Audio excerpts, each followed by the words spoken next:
ವಿಜಯನಗರದ ಕೊಟ್ಟೂರಲ್ಲಿ ಭಯಾನಕ ಮರ್ಡರ್ ನಡೆದಿದೆ. ತಂದೆ ತಾಯಿ ತಂಗಿಯ ನೆತ್ತರು ಹರಿಸಿದ್ದಾನೆ ರಣಹಂತಕ. ಜೀವ ಕೊಟ್ಟಂತಹ ತಂದೆ ತಾಯಿ ಮತ್ತು ಸಹೋದರಿಯ ರಕ್ತ ಹರಿಸಿ ಎಸ್ಕೇಪ್ ಆಗಿದ್ದ.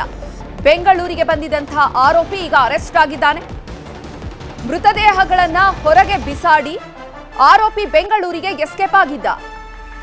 ಬಳಿಕ ಮಿಸ್ಸಿಂಗ್ ಕಂಪ್ಲೇಂಟ್ ಅನ್ನ ಕೊಡೋದಕ್ಕೆ ಆರೋಪಿ ಹೋಗಿದ್ದಾನೆ. ಮೃತದೇಹಗಳನ್ನ ಹೊರಗಡೆ ಆತನೇ ಬಿಸಾಕಿದ್ದಾನೆ. ನಂತರ ಬೆಂಗಳೂರಿಗೆ ಎಸ್ಕೇಪ್ ಆಗಿ ತಲೆಮರೆಸಿಕೊಂಡಿದ್ದ. ನಂತರ ಮಿಸ್ಸಿಂಗ್ ಕಂಪ್ಲೇಂಟ್ ಕೊಡೋದಕ್ಕೆ ಅಂತ ಆರೋಪಿ ಹೋಗಿದ್ದಾನೆ. ಈ ವೇಳೆ ತಿಲಕ್ ನಗರ ಠಾಣೆ ಪೊಲೀಸರಿಂದ ವಿಚಾರಣೆಯನ್ನ ನಡೆಸಲಾಗಿದೆ. ಈ ವಿಚಾರಣೆ ನಡೆಸುವಂತಹ ಸಂದರ್ಭದಲ್ಲಿ ಕೊಲೆ ರಹಸ್ಯವನ್ನ ಆರೋಪಿ ಬಾಯ್ಬಿಟ್ಟಿದ್ದಾನೆ. ಸಂಡೂರು ಕಡೆ ಶವಗಳನ್ನ ಬಿಸಾಡಿದ ಬಗ್ಗೆ ಮಾಹಿತಿ ಇದೆ. ಸದ್ಯ ಹೆಚ್ಚಿನ ಮಾಹಿತಿಗಾಗಿ ಪೊಲೀಸರಿಂದ ವಿಚಾರಣೆ ನಡೆಸಲಾಗ್ತಾ ಇದೆ. ಸ್ಥಳಕ್ಕೆ Vijayanagara SP Jahnavi S Kudligi, DYSP Mallesh Doddamani ಭೇಟಿ ನೀಡಿ ಪರಿಶೀಲನೆಯನ್ನು ನಡೆಸುತ್ತಿದ್ದಾರೆ. ಸ್ವಂತ ತಂದೆ ತಾಯಿ ಮತ್ತು ತಂಗಿಯನ್ನೇ ಕೊಲೆ ಮಾಡಲಿಕ್ಕೆ ಏನ್ ಕಾರಣ ಇರಬಹುದು, ಯಾವಾಗ ಕೊಲೆ ಮಾಡಿದ್ದ, ಯಾವುದರಿಂದ ಕೊಲೆ ಮಾಡಿದ್ದ, ಈ ಬಗ್ಗೆ ಎಲ್ಲ ಸಂಪೂರ್ಣವಾಗಿ ಮಾಹಿತಿಯನ್ನ ಪೊಲೀಸರು ಕಲೆ ಹಾಕ್ತಿದ್ದಾರೆ. ಸ್ಥಳಕ್ಕೆ ಈಗಾಗಲೇ ವಿಜಯನಗರ ಎಸ್ಪಿ ಜಾಹ್ನವಿ ಎಸ್ ಕೂಡ್ಲಿಗಿ ಅವರು ಮತ್ತು ಡಿವೈಎಸ್ಪಿ ಮಲ್ಲೇಶ್ ದೊಡ್ಮನಿ ಅವರು ಭೇಟಿ ನೀಡಿ ಪರಿಶೀಲನೆಯನ್ನು ನಡೆಸುತ್ತಿದ್ದಾರೆ.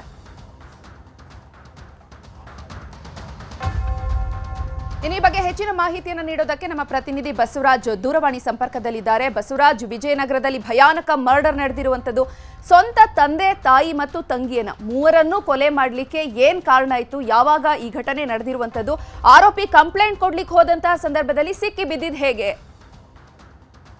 ಚೈತ್ರ, ಇದು ವಿಜಯನಗರ ಜಿಲ್ಲೆಯ ಕೊಟ್ಟೂರು ಪಟ್ಟಣದಲ್ಲಿ ನಡೆದಿರ್ತಕ್ಕಂಥ ರಣಭೀಕರ ಕೊಲೆ ಪ್ರಕರಣ ಅಂತ ಹೇಳ್ಬೋದು. ಯಾಕೆಂದ್ರೆ ಒಂದೇ ಕುಟುಂಬದ ಮೂವರನ್ನು ಕೂಡ ಕುಟುಂಬದ ಸದಸ್ಯನೇ ಭೀಕರ ಕೊಲೆ ಮಾಡಿರ್ತಕ್ಕಂಥದ್ದು ಕೂಡ ಈಗ ವಿಚಾರಣೆ ವೇಳೆ ಆರೋಪಿ ಬಾಯ್ಬಿಟ್ಟಿರ್ತಕ್ಕಂಥದ್ದು.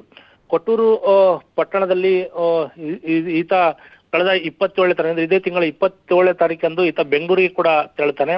ತೆರಳಿರ್ತಕ್ಕಂಥ ಸಂದರ್ಭದಲ್ಲಿ ಆತ ತಿಲಕ್ ನಗರ ಪೊಲೀಸ್ ಠಾಣೆಯಲ್ಲಿ ತಂದೆ ತಾಯಿ ಮತ್ತು ಸಹೋದರಿ ಮಿಸ್ಸಿಂಗ್ ಆಗಿದ್ದಾರೆ ಅನ್ನೋ ದೂರನ್ನ ಕೊಡ್ಲಿಕ್ಕೆ ಕೂಡ ತಿಲಕ್ ನಗರ ಠಾಣೆಗೆ ಹೋದಾಗ ಈತನ ಬಗ್ಗೆ ಕೂಡ ಸಾಕಷ್ಟು ಸಂಶಯ ಮತ್ತು ಅನುಮಾನ ಕೂಡ ಅಲ್ಲಿ ಪೊಲೀಸರಿಗೆ ಕೂಡ ಗೊತ್ತಾಗುತ್ತೆ.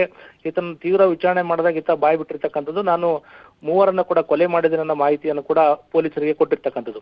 ಅದಾದ ತಕ್ಷಣ ತಿಲಕ್ ನಗರ ಪೊಲೀಸರು ಕೊಟ್ಟೂರು ಠಾಣೆ ಪೊಲೀಸರಿಗೆ ಒಂದು ಮಾಹಿತಿಯನ್ನ ಕೂಡ ಕೊಡ್ತಾರೆ. ಅದಾದರ ಮೇಲೆ ಈಗ ಮನೆಗೆ ತೆರಳಿ ಅಲ್ಲಿ ಪರಿಶೀಲನೆ ಕೂಡ ಮಾಡ್ತಕ್ಕಂಥ ಸಂದರ್ಭದಲ್ಲಿ ಕೂಡ ಇಡೀ ಮನೆಯಲ್ಲಿ ಕೂಡ ರಕ್ತದ ಕಲೆಗಳು ಕೂಡ ಪತ್ತೆಯಾಗಿರ್ತಕ್ಕಂಥದ್ದು. ಜೊತೆಗೆ ಮನೆಯಲ್ಲಿ ಕೂಡ ಈತ ಒಂದು ಗುಂಡಿಯನ್ನ ತೋಡಿರ್ತಕ್ಕಂಥದ್ದು ಕೂಡ ಪತ್ತೆಯಾಗಿದೆ. ಗುಂಡಿ ತೋಡಿ ಮಣ್ಣನ್ನ ಕೂಡ ಮುಚ್ಚಿರ್ತಕ್ಕಂಥದ್ದು.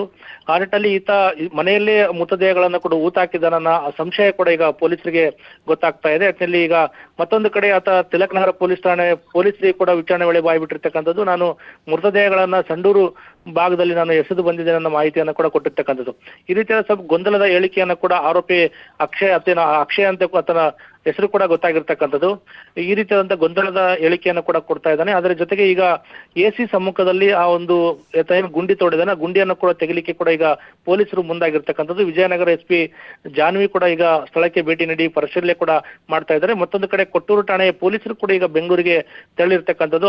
ಆರೋಪಿಯನ್ನ ಕೂಡ ಕರೆತರಲಿಕ್ಕೆ ಕೂಡ ಈಗ ಬೆಂಗಳೂರಿಗೆ ತೆರಳಿರ್ತಕ್ಕಂಥದ್ದು. ಈ ನಿಟ್ಟಿನಲ್ಲಿ ಒಂದೇ ಕುಟುಂಬದ ಸದಸ್ಯರನ್ನ ಈ ರೀತಿ ತಂದೆ ತಾಯಿ ಸಹೋದರನ್ನ ಈ ರೀತಿಯಾಗಿ ಭೀಕರವಾಗಿ ಕೊಲೆ ಮಾಡ್ಲಿಕ್ಕೆ ಏನ್ ಕಾರಣ ಅನ್ನೋದು ಕೂಡ ಇನ್ನ ಪೊಲೀಸ್ ಆರೋಪಿಯನ್ನ ವಿಚಾರಣೆ ಮಾಡಿದ ನಂತರ ಅಷ್ಟೇ ಗೊತ್ತಾಗಬೇಕಾಗಿದೆ. ಇದಕ್ಕೆ ಕೌಟುಂಬಿಕ ಕಲಹ ಇತ್ತ ಅಥವಾ ಯಾವ ಕಾರಣಕ್ಕಾಗಿ ಈ ರೀತಿಯಾದಂತ ದುಷ್ಕೃತ್ಯಕ್ಕೆ ಈತ ಮುಂದಾಗಿದೆ ಅನ್ನೋದು ಕೂಡ ಪೊಲೀಸರ ತನಿಖೆಯಿಂದ ಕೂಡ ಗೊತ್ತಾಗಬೇಕಾಗಿದೆ. ಆದ್ರೆ ಇನ್ನು ಮೃತದೇಹಗಳು ಕೂಡ ಫೈಂಡ್ ಔಟ್ ಆಗಬೇಕಾಗಿದೆ. ಯಾಕಂದ್ರೆ ಈಗ ಈತ ಮನೆಯಲ್ಲಿ ತೊಟ್ಟಿರ್ತಕ್ಕಂಥ ಗುಂಡಿ ಏನಿದೆ, ಮಣ್ಣು ಮುಚ್ಚಿದಾನೆ, ಅದರಲ್ಲೇ ಮೃತದೇಹಗಳಿದಾವ ಅಥವಾ ಬೇರೆ ಏನಾದ್ರೂ ಸಾಗಿಸಿದ ಅನ್ನೋದು ಕೂಡ ಈಗ ಪೊಲೀಸರಿಂದ ಒಂದು ಮಾಹಿತಿಯನ್ನ ಕಲೆ ಹಾಕ್ತಾ ಇದ್ದಾರೆ.